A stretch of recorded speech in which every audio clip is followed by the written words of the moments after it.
नमस्कार, आभार, अभिनंदन, स्वागत आप सभी का। हेलो मनी नाइन, मेरा सवाल है मैं हूं विपुल सिंह। और बाजार की स्थिति बहुत अच्छी दिखाई नहीं दे रही है। सुबह से ही बाजार एक दायरे में कामकाज कर रहा था और अब वो सीमित दायरा जो है वो गिरावट की ओर बढ़ता हुआ दिखाई दे रहा है। 19,683 ये आज निफ्टी की ओपनिंग रही। 19,699 का हाई लगाने के बाद अब पिछले कुछ मिनटों में अब गिरावट थोड़ी बढ़ती हुई दिखाई दे रही है। आज का जो इंट्राडे लो थोड़ी देर पहले जो बाजार ने बनाया है वो है 19,638 का, और उसी के आसपास 19,642, 19,643 के आसपास निफ्टी इस समय ट्रेड करता हुआ 32 अंकों की गिरावट है निफ्टी में। एडवांस डिक्लाइन रेशियो पे की अगर निफ्टी की बात करें तो 32 शेयर ऐसे हैं जो कि गिरावट के साथ कामकाज कर रहे हैं और महज 18 शेयरों में बढ़त देखने को मिल रही है। आज मजबूती हम देख रहे हैं सीमेंट सेक्टर के अंदर देखने को मिल रही है, वहाँ पे खरीदारी आती हुई दिखाई दे रही है। इसके अलावा अगर हम देखें तो ऑटो और रियल्टी में थोड़ी बढ़त दिखाई दे रही है। दबाव कहाँ देखने को मिल रहा है? दबाव हम देख रहे हैं कि जिन सेक्टर्स में थोड़ा बढ़ता हुआ दबाव देखने को मिल रहा है उसमें हम देख रहे हैं कि थोड़ा सा ऑयल एंड गैस में हल्का सा नेगेटिव रुझान बनता हुआ दिखाई दे रहा है। इसके अलावा अगर हम देखें तो रियल्टी शेयर भी अब लाल निशान में आता हुआ दिखाई दे रहा है। दबाव ज़्यादा है आईटी के अंदर, 0.25% से ज़्यादा की गिरावट यहाँ पर इस समय गहराती हुई दिखाई दे रही है। इसके अलावा हरे निशान में इस समय ऑटो सेक्टर देखने को मिल रहा है। अब इस तरह के बाज़ार में स्ट्रेटजी किस तरीके से बनाई जाए, और साथ ही साथ खबरों वाले शेयर बजिंग स्टॉक्स में भी आज हम बातचीत करेंगे। कुछ एक ऐसे शेयरों की जो इस सुस्त बाजार में भी फुर्ती दिखा रहे हैं, अच्छी खासी तेज़ी दिखा रहे हैं, वहाँ पर आपकी क्या स्ट्रेटजी होनी चाहिए।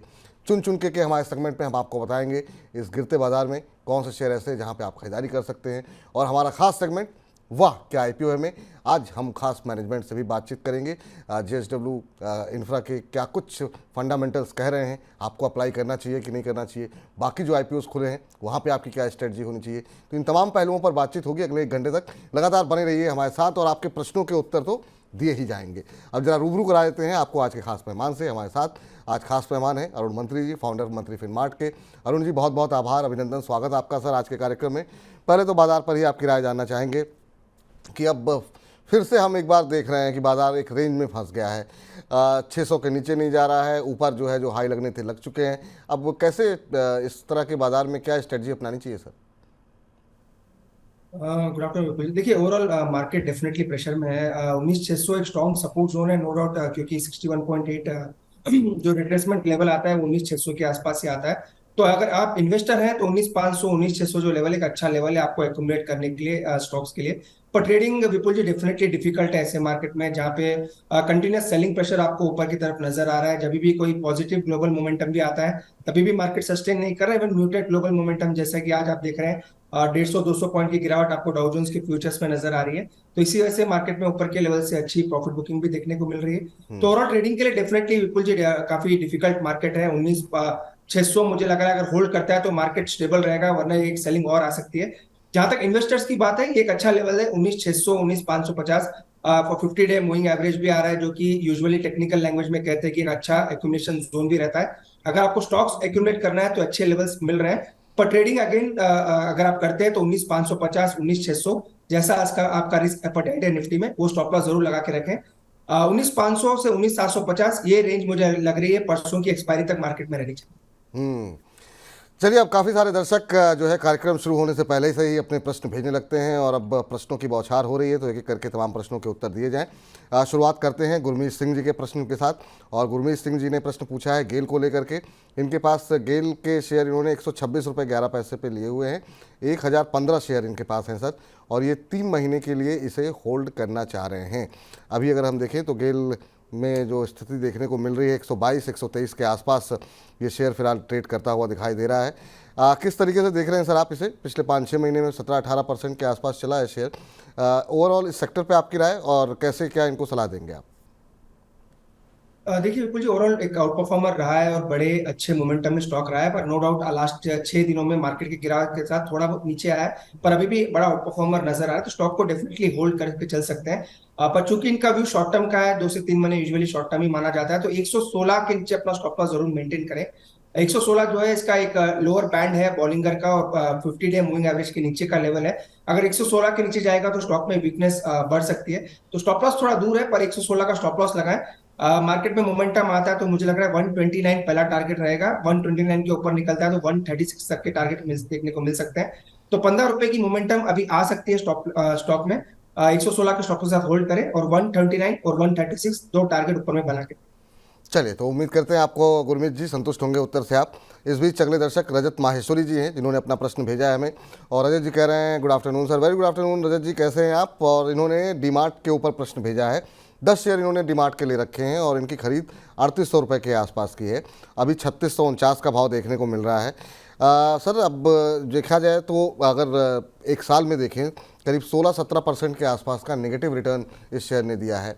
बाकी बाज़ार में जिस तरीके से रैली देखने को मिली उसके मुकाबले थोड़ा अंडर परफॉर्म किया है शेयर ने। अभी इनको क्या सलाह रहेगी? नुकसान में है 200 रुपये करीब, 150 रुपये करीब। देखिए विपुल जी, वैसे तो डेफिनेटली प्रेशर में रहा है स्टॉक, ओवरऑल अंडर परफॉर्मर भी रहा है। अगर लास्ट 6-7 दिन का भी रुझान देखें, 3850 से कंटिन्यूस स्टॉक 3650 के आसपास आ चुका है। तो स्टॉक ओवरऑल अच्छा है, लॉन्ग टर्म के लिए कोई प्रॉब्लम नहीं है। 10 से 15 शेयर जैसा कि मैंने सुना उनके पास है, तो लॉन्ग टर्म में कोई दिक्कत नहीं है। पर शॉर्ट टर्म में डेफिनेटली थोड़ी प्रॉफिट बुकिंग और आ सकती है। 3550 तक मुझे लग रहा है स्टॉक नीचे में आ सकता है, तो और 100 रुपए की गिरावट हो सकती है। अगर ये लंबा रुकना चाहते हैं तो रुक सकते हैं, पर एक चीज का ध्यान रखें, थोड़ी गिरावट अभी ड्यू है। तो 50 से 100 रुपए की गिरावट और आ सकती है। अगर और कैपिटल ऐड कर सकते हैं तो 3550 के पास आता है, तो और ऐड करके चले।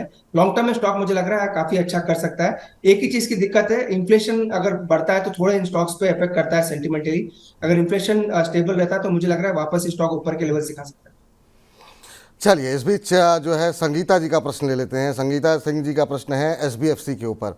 संगीता जी कह रही हैं SBFC के शेयर 87 रुपये 50 पैसे पे इन्होंने लिए हुए हैं, अब क्या करना चाहिए ये जानना चाह रही हैं। अभी अगर देखें तो क्या स्थिति देखने को मिल रही है, तो वो शेयर पे अगर एक बार ज़रा नज़र डालते हैं SBFC पे क्या रुझान देखने को मिल रहा है। SBFC फाइनेंस अभी 82 रुपये 50 पैसे के आसपास चल रहा है। 1.5% के आसपास की गिरावट यहाँ पर देखने को मिल रही है। पिछले एक महीने में 5% का नेगेटिव रिटर्न दिया है, 6 महीने में 10-11% के आसपास का नेगेटिव रिटर्न देखने को मिला है। ओवरऑल सर देखें तो काफ़ी सुस्ती इस शेयर के अंदर देखने को मिल रही है, और ये जो है 87-50 पे इन्होंने ख़रीदा हुआ है, तो ये अच्छी बात है कि इनकी खरीद बहुत ऊपर की तो नहीं है। अब 4-5 रुपये का लेकिन फिर भी नुकसान हो रहा है। क्या एक बार के लिए नुकसान बुक करना चाहिए या आपको लगता है बने रहें?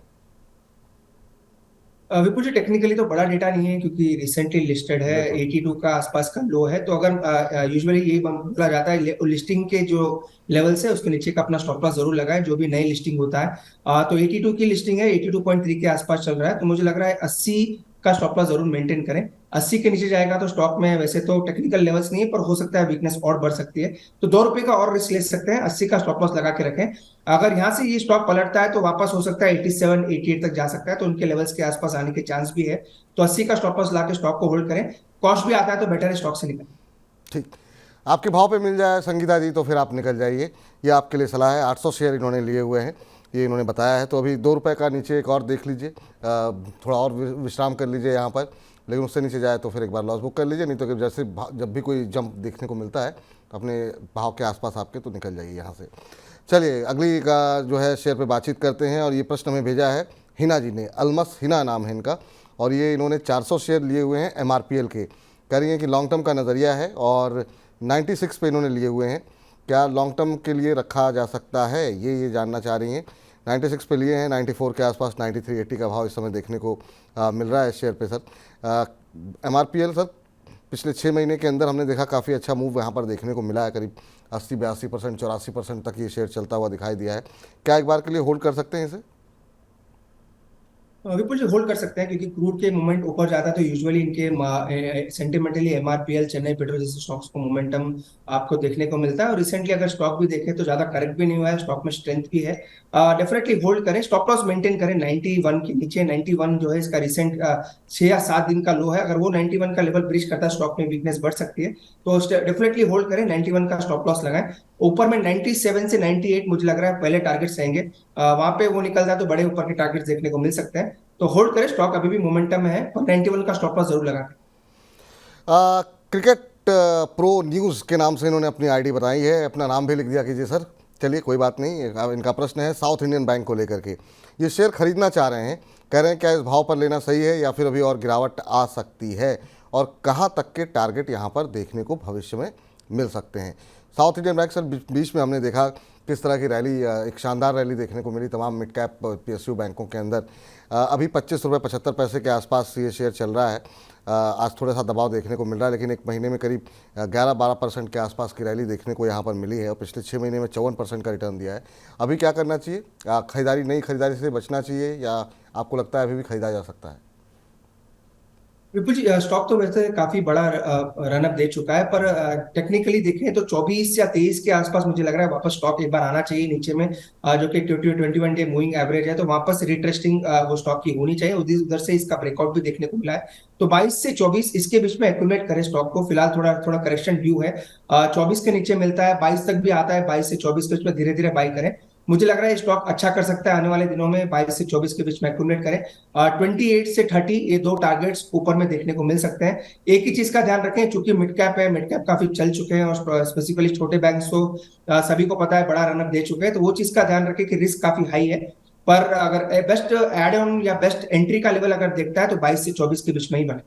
22 से 24 के बीच में आप एंट्री कर लीजिए सर, थोड़ा सा और नीचे आ जाए तब एंट्री कीजिए। 30 तक के लक्ष्य यहाँ पर देखने को मिल सकते हैं, लेकिन सतर्क रहिएगा।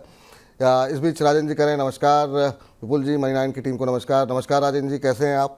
इसके अलावा पुनीत पटेल जी की टिप्पणी आई है कि सर मैंने व्हाट्सएप पे मैसेज किया है, मेरा सवाल ले लीजिए। बिल्कुल सर, हमारी टीम जो है थोड़ी देर में आपको मिलाएंगी, लेकिन इस बीच अमित जी से पहले बातचीत कर लेते हैं, फिर पुनीत जी से बातचीत करा दीजिएगा। अमित जी नमस्कार। नमस्कार सर, कैसे हैं आप? हम बहुत अच्छे हैं अमित जी, कैसे हैं आप? बताइए कहाँ से बोल रहे हैं? सर पिलखुआ से बोल रहा हूँ, डिस्ट्रिक्ट हापुड़, उत्तर प्रदेश। बहुत अच्छी बात है सर। और मनी 9 के कार्यक्रम कैसे लग रहे हैं आपको?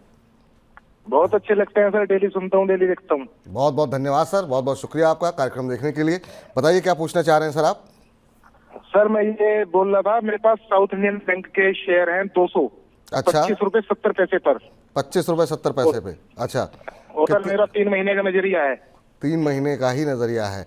चलिए पूछते हैं यहाँ पर। अभी थोड़ी देर पहले इससे पहला सवाल भी साउथ इंडियन बैंक पर ही था, वो खरीदना चाहते थे, आप खरीद चुके हैं। तो जिस भाव पे सर इन्होंने लिए हुए हैं उसी भाव के आसपास चल रहा है। नज़रिया बहुत लंबा नहीं है, 2-3 महीने का नज़रिया है। इनके लिए क्या कोई स्टॉप लॉस सजेस्ट करेंगे सर? क्या सलाह रहेगी? देखिए कुछ लेवल सेम ही रहेंगे, थोड़ा करेक्शन ड्यू मुझे लग रहा है छोटे बैंक्स में आना चाहिए, क्योंकि बड़े रनअप आ चुके हैं और जहां पे रनअप देखने को मिलता है एटलीस्ट 20 से 30% का रिट्रेसमेंट वहां से देखने को मिलता है। मैं स्टॉक प्राइस की बात नहीं कर रहा हूँ, टोटल मूवमेंट की बात कर रहा हूँ। तो 22-23 तक मुझे लग रहा है स्टॉक रिट्रेस होना चाहिए। अगर ये रख सकते हैं, थोड़ा और एड ऑन कर सकते हैं तो वहां पे करें। अगर रिट्रेसमेंट नहीं आता, अगर मार्केट में रिकवरी पहले आ जाती है तो हो सकता है 28 तक के लेवल्स देखने को मिल सकते हैं। तो स्टॉक डेफिनेटली अच्छा है, पर एक ही चीज का ध्यान रखें, अगेन वही चीज रिपीट करूंगा, छोटे बैंक्स में मोमेंटम काफी बड़ा ऑलरेडी आ चुका है, चूंकि इनके बाइंग प्राइस काफी ऊपर की है। तो स्टॉप लॉस जरूर मेंटेन करें। अगर एक छोटा स्टॉप लॉस लगाना चाहते हैं तो 22 का स्टॉप लॉस जरूर लगा के रखें। ऊपर में मोमेंटम आएगा तो 28-30 उसके बीच में आता है तो एक बार प्रॉफिट बुक करके निकल। इस बीच जो है एक प्रश्न आया है सरवन चौधरी जी का। कह रहे हैं नमस्कार, जय श्री राम विपुल जी, अरुण जी, मनी 9 की टीम को जय श्री राम। जय श्री राम सर। सरवन जी कह रहे हैं कि क्या लॉन्ग टर्म इन्वेस्टर को प्रॉफिट बुक करना चाहिए, क्या रणनीति होनी चाहिए? ये सर जो बाजार जो थका रहा है, वो बहुत लोगों के मन में ये सवाल होगा कि क्या एक बार के लिए जो पैसे लगे हुए हैं उसमें सब में प्रॉफिट बुक कर लें, वेट करें बाजार के गिरने का, फिर जब अपॉर्चुनिटी मिले फिर एंट्री करें। अभी जो लोग इन्वेस्टर हैं उनके लिए क्या सजेशन रहेगा सर आपका? विपुल जी, रिसेंटली लास्ट 2 दिन से हम यही कम्युनिकेट कर रहे हैं सभी से, क्लाइंट से भी, कि अगर आप लॉन्ग टर्म इन्वेस्टर है तो करेक्शन आता है तो बेहतरीन again opportunity, until and unless आपको पैसों की जरूरत है या फिर कैपिटल कम करना है या कैपिटल कहीं और लगाना है तो वो बात काफी डिफरेंट है। अगर आप आइडल कैश पे बैठे हैं या आइडल कैश आपने अपना पोर्टफोलियो बना के रखा है तो प्रॉफिट बुक करने की जगह नहीं है। मुझे लग रहा है 19,500 तक अगर मार्केट गिरता है तो एड ऑन करने की जगह अगर आप और कैश लगाना चाहते हैं तो वहां पे भी लगाएं। क्योंकि विपुल जी, आपको आप और हम काफी दिनों से डिस्कस करते हैं कि लॉन्ग टर्म इन्वेस्टर जो है उसको करेक्शन पे बाई करना चाहिए, ना कि एग्जिट करना चाहिए, चाहे आपकी एसआईपी हो, म्यूचुअल फंड हो या आपका पोर्टफोलियो हो।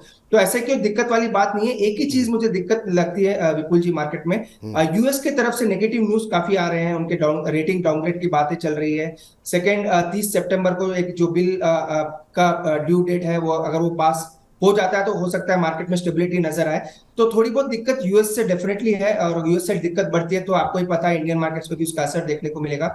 इसलिए 150-200 पॉइंट भी अगर नीचे आता है तो वहां पे एड ऑन करने की जगह रहेगी, ना कि लिक्विडेट करने की। अगर आप शॉर्ट टर्म ट्रेडर है तो कंप्लीटली डिफरेंट बॉल गेम रहेगा। अगर आप लॉन्ग टर्म इन्वेस्टर है तो 19,500 आता है तो एड ऑन करने की जगह एग्जिट करने की जगह। जी चलिए, इस बीच जो है अगले दर्शक के पास चलते हैं और सौरभ जी हमारे साथ बिहार से मौजूद हैं। सौरभ जी नमस्कार। नमस्कार सर। नमस्कार सौरभ जी, कैसे हैं आप? मैं ठीक हूँ सर, आप कैसे हैं? हम भी बहुत अच्छे हैं सर। और बिहार में किस जगह से बोल रहे हैं आप? बिहार में भागलपुर डिस्ट्रिक्ट से सर। भागलपुर से, चलिए बहुत अच्छी बात है सर। और बताइए क्या पूछना चाह रहे हैं, क्या प्रश्न है आपका? सर प्रदीप फॉस्फेट है मेरा सर 57 रुपए पर, और जोमेटो है सर 57 रुपए पर। क्या करना चाहिए सर इसमें? अच्छा, क्या नज़रिया क्या है वैसे आपका? सर नजरिया तो मैंने सर नजरिया का तो मार्केट का कुछ सर समझ में नहीं आ रहा, इसीलिए जानकारी चाह रहा था कुछ सर। हाँ, ये अभी थोड़ी देर पहले हम लोग यही बात कर रहे थे कि अभी अरुण जी यही समझा रहे थे कि अगर आप लॉन्ग टर्म के निवेशक एक हैं। महीने के सर एक कनाडा इशू चल रहा है अलग। जोमेटो का इन्वेस्टमेंट है उसमें। बिल्कुल बिल्कुल बिल्कुल सही कहा आपने। क्या करना चाहिए सर? चलिए अभी अगर हम देखें प्रदीप फॉस्फेट पे, अच्छी बात यह है कि आप दोनों में ही अच्छे मुनाफे में हैं। प्रदीप फॉस्फेट आपने 57 पे लिए हुए हैं, 72 का भाव देखने को मिल रहा है। और जोमेटो भी आपने ले रखे हैं 57 के ही भाव पर, वो 100 के आसपास चल रहा है। अब सर इनका भी कंसर्न वही है कि क्या मतलब इधर इतने सारे इंटरनेशनल इवेंट्स हो रहे हैं, बाजार नहीं चल रहा है, तो क्या प्रॉफिट बुक कर लें? क्या इनको सलाह रहेगी इन दोनों शेयरों को लेकर के आपकी? देखिए, एक चीज अच्छी है विपुल जी, इनको पूरी जानकारी है कि जोमेटो में किसका इन्वेस्टमेंट है। जो कैनेडियन पेंशन फंड की जो बातें हैं, जो जोमेटो में इन्वेस्टमेंट उनका है, तो वो चीज काफी अच्छी है। सेकेंडली डेफिनेटली थोड़ा बहुत प्रॉफिट बुक करना चाहिए, क्योंकि इनका बाइंग काफी नीचे का है और मिड कैप्स दोनों ही स्टॉक्स हैं। और जोमेटो पे तो वैसे भी काफी न्यूज में है, तो एटलीस्ट 20-25% प्रॉफिट तो जरूर बुक करें। करंट लेवल पे भी बुक करें, पैरादीप फॉस्फेट में भी बुक करें, और सेकेंडली जोमेटो में भी बुक करें, क्योंकि कैपिटल एक बार जो अब आपका कैपिटल ऑलमोस्ट डबल हो चुका है और वहीं से एक न्यूज फ्लो काफी नेगेटिव आ रही है, तो एक बार का जरूर बुक करें। एटलीस्ट 25 नहीं तो 30% के आसपास बुक करें। और बाकी दोनों स्टॉक्स ऐसी फंडामेंटली कोई प्रॉब्लम नहीं है, डेफिनेटली न्यूज फ्लो का असर पड़ेगा। बाकी की जो होल्डिंग्स है डेफिनेटली होल्ड करके चल सकते हैं, लॉन्ग टर्म में कोई प्रॉब्लम नहीं है। पर चूंकि बड़ा कैपिटल इन्होंने ऑलरेडी बना लिया है, तो बेटर है 30% बुक करके निकल जाए। बाकी के स्टॉक्स डेफिनेटली लॉन्ग टर्म के लिए होल्ड करके चल सकते हैं। होल्ड कर सकते हैं सर, लेकिन अच्छी रैली मिल रही है, प्रॉफिट मिल रहा है, और फिर मान लीजिए बाजार अगर गिरता है तो पैसे रहेंगे तभी तो दूसरी जगह खरीदारी कर सकते हैं आप। तो एक हिस्से पे 30% के आसपास जो है प्रॉफिट बुक कर लीजिए एटलीस्ट जोमेटो में, क्योंकि वहाँ पर आपको पैसे ऑलमोस्ट डबल हो चुके हैं आपके। चलिए इस बीच मुस्तफ़ा शेख साहब हमारे साथ जुड़े हैं अपना प्रश्न पूछने के लिए। शेख साहब अस्सलाम वालेकुम। वालेकुम सलाम जी। कैसे हैं मुस्तफ़ा साहब आप? बस आपकी दुआ है सर, आपकी गाइडेंस से चल रहे हैं, हम लोग देख रहे हैं। बिल्कुल मनी सर, नाइन देखते हैं। हमारी दुआएं हमेशा आपके साथ हैं सर। और कैसे लग रहे हैं कार्यक्रम आपको? बस बहुत बढ़िया सर, थोड़ा गाइडेंस मिल जाता अपने को कि आगे मूव क्या हो सकता है, क्या होगा, क्या करें। नहीं धन्यवाद सर। स्ट्रेटजी बनाने में आसानी कुछ न कुछ फायदा ही होता है हमको काफी। बिल्कुल बिल्कुल, शुक्रिया सर, शुक्रिया हौसला अफजाई के लिए। बताइए क्या पूछना चाह रहे हैं सर आज आप?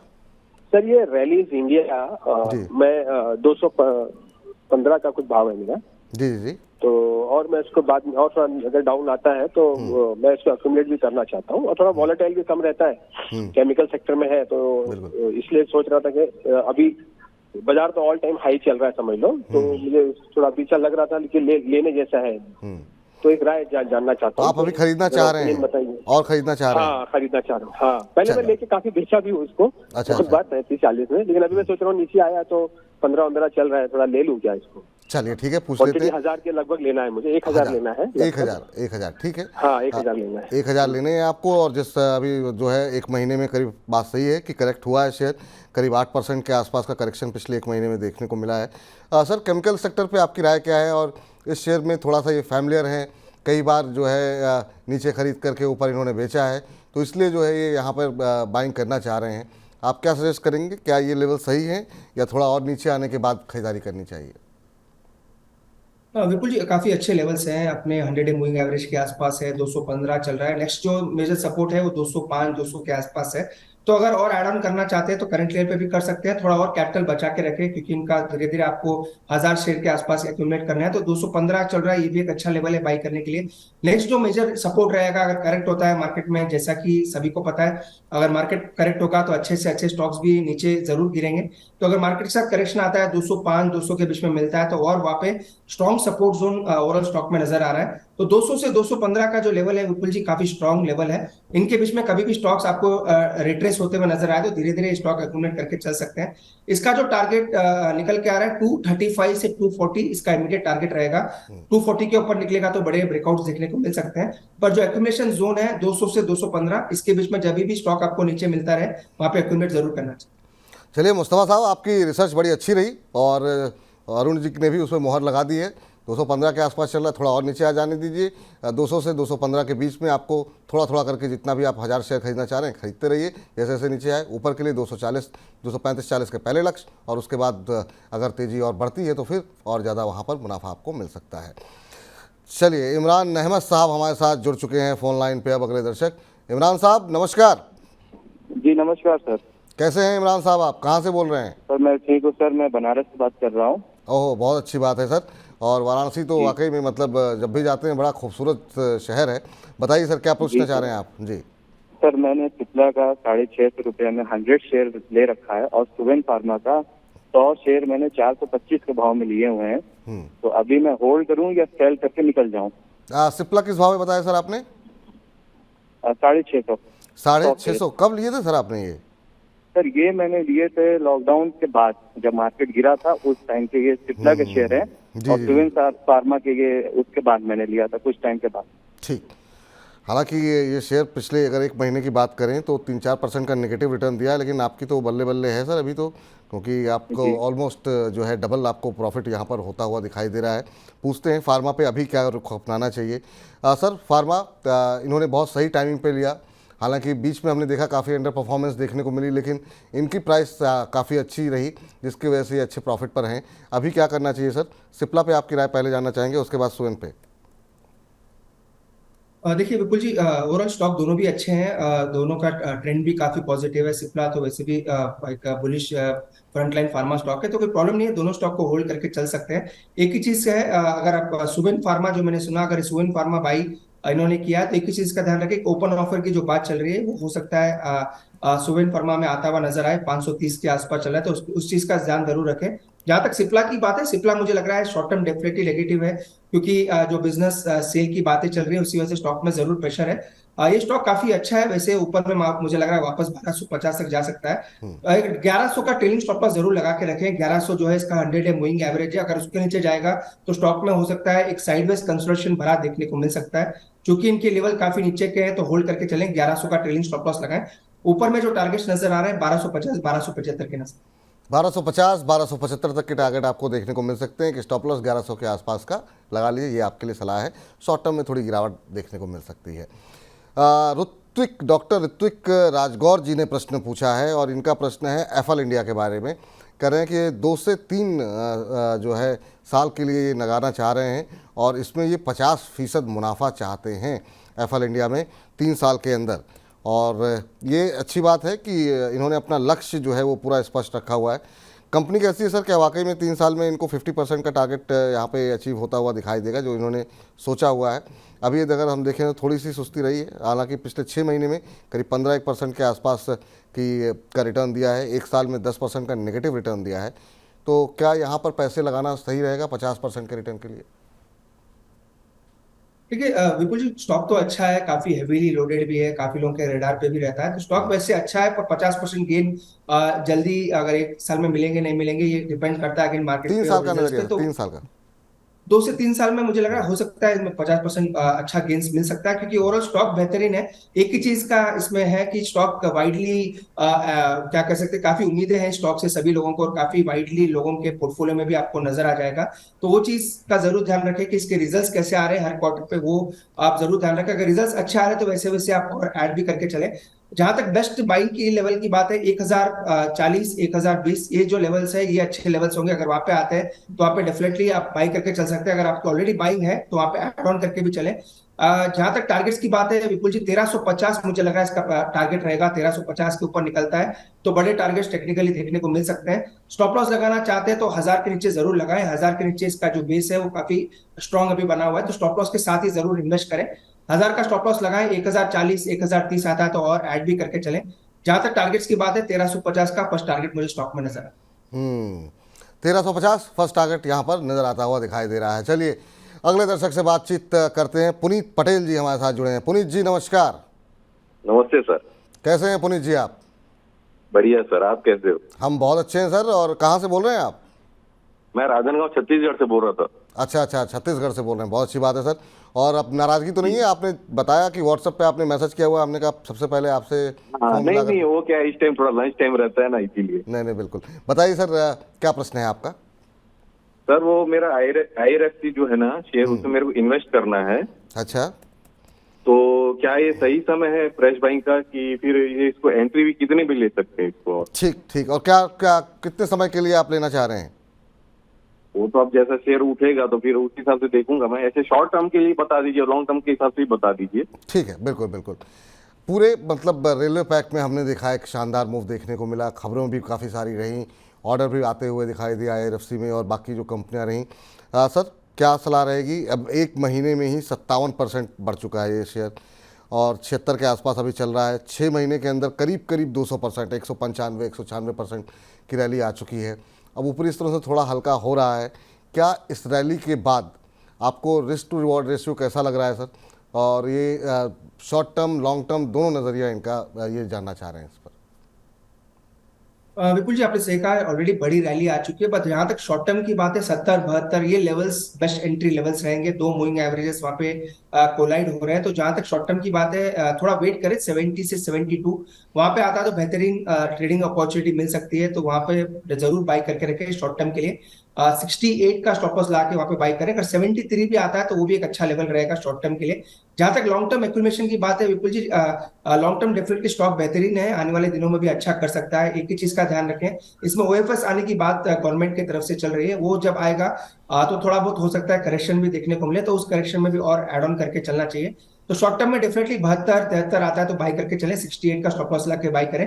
85-88 अगेन ऊपर के टारगेट्स रहेंगे। ओवरऑल स्टॉक मजबूत है, हर करेक्शन पे बाई करें। नीचे 65 तक भी अगर आता है तो वहां पे भी धीरे धीरे एक्यूमुलेट करें। मुझे लग रहा है आने वाले दिनों में स्टॉक अच्छा कर सकता है। तो लॉन्ग टर्म में कोई दिक्कत वाली बात नहीं है। अगर आपका व्यू शॉर्ट टर्म है तो 72-73 के आसपास ही बाई करके चलें। जी, और इसी तरह का प्रश्न अनुज कुमारी जी का भी है कि लॉन्ग टर्म के लिए करंट लेवल पर क्या बाय कर सकते हैं 5 साल के लिए? तो अनुज जी, मुझे लगता है कि आपको भी उत्तर मिल गया होगा कि अगर आपको थोड़ा भी करेक्शन जहाँ पर भी गिरावट मिले तो आप लंबी अवधि की, चूँकि आपका ही 5 साल का नज़रिया है, बिल्कुल खरीदारी कर सकती हैं।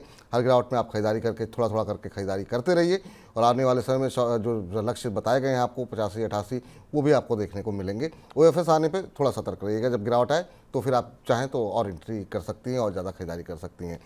चलिए कुछ एक और दर्शकों के फटाफट सवाल लेते हैं, उसके बाद से बजेंगे स्टॉक्स के बारे में ज़रा बातचीत करते हैं। इस बीच धर्मेंद्र कुमार जी का प्रश्न ये है कि HDFC बैंक अभी लिया जा सकता है क्या लॉन्ग टर्म के लिए? Please suggest. ये है कि दो तरह के लोग हैं सर। एक तो हम देख रहे हैं कि लोग घबराए हुए हैं जिनके पास शेयर हैं, और बहुत बड़ा वर्ग ये भी है कि जो हर गिरावट पे मतलब लोग खरीदारी के लिए तैयारी बैठे हुए हैं। अब HDFC बैंक पे आपकी राय क्या रहेगी सर? क्या इन लेवल्स पे खरीदारी की जा सकती है? विपुल जी, देखिए, अगर आपका व्यू लॉन्ग टर्म है तो डेफिनेटली कर सकते हैं, पर ट्रांचेस में करें तो एक बड़ा आउट परफॉर्मर अब ये स्टॉक नहीं रहेगा, क्योंकि मोस्टली आने वाले 1 से 2 क्वार्टर, जैसा कि उनकी कमेंट्री में भी नजर आ रहा था कि थोड़े क्वार्टर वीक रह सकते हैं। तो एक स्टॉक हो सकता है कंसोलिडेशन में नजर आए, कोई बड़े मार्केट की तरह रिटर्न आपको ना देखने को मिले। पर चूंकि क्वालिटी स्टॉक है, एक बड़ा वेटेज रखता है बैंक निफ्टी में, निफ्टी में, दोनों में, तो वो चीज का ध्यान रखें कि लॉन्ग टर्म के लिए स्टॉक अच्छा है, पर बड़े रिटर्न्स की ऐसी अपेक्षा ना रखें जो आपको मिड कैप्स या स्मॉल कैप्स में देखने को मिलते हैं। पर डेफिनेटली पोर्टफोलियो वाला स्टॉक है, हर गिरावट पे एक्यूमुलेट करें। जहां तक लेवल्स की बात है, 1500 जो लेवल है इसका स्ट्रॉन्ग सपोर्ट जोन है, उसी के आसपास चल रहा है, तो यहाँ पे भी बाई करके चल सकते हैं।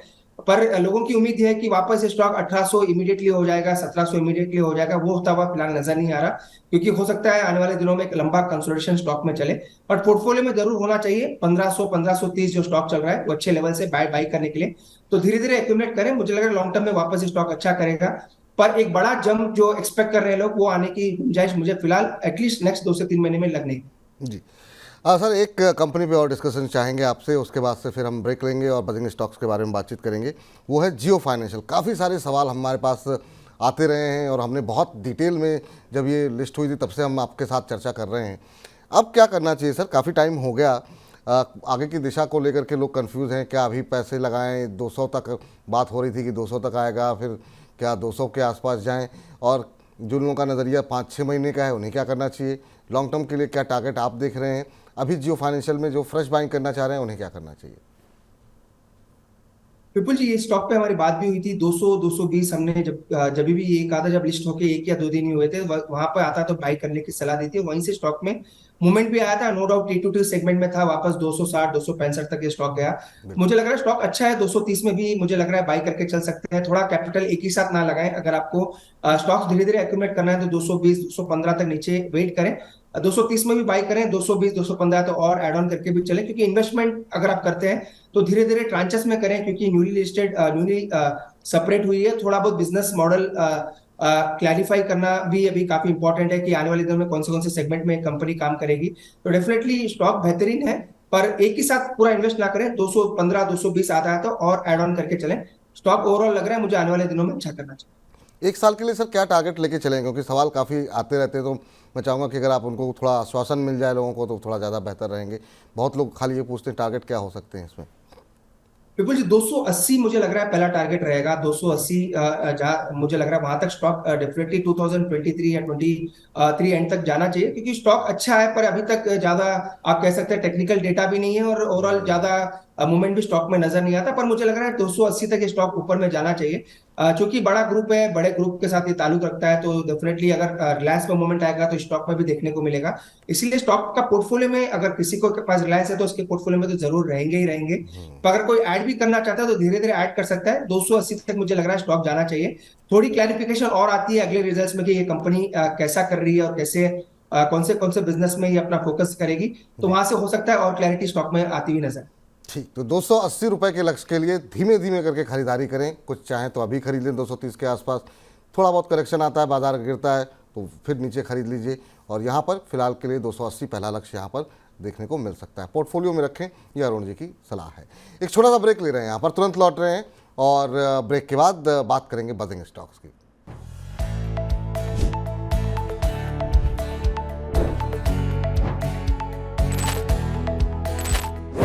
Hello money 9।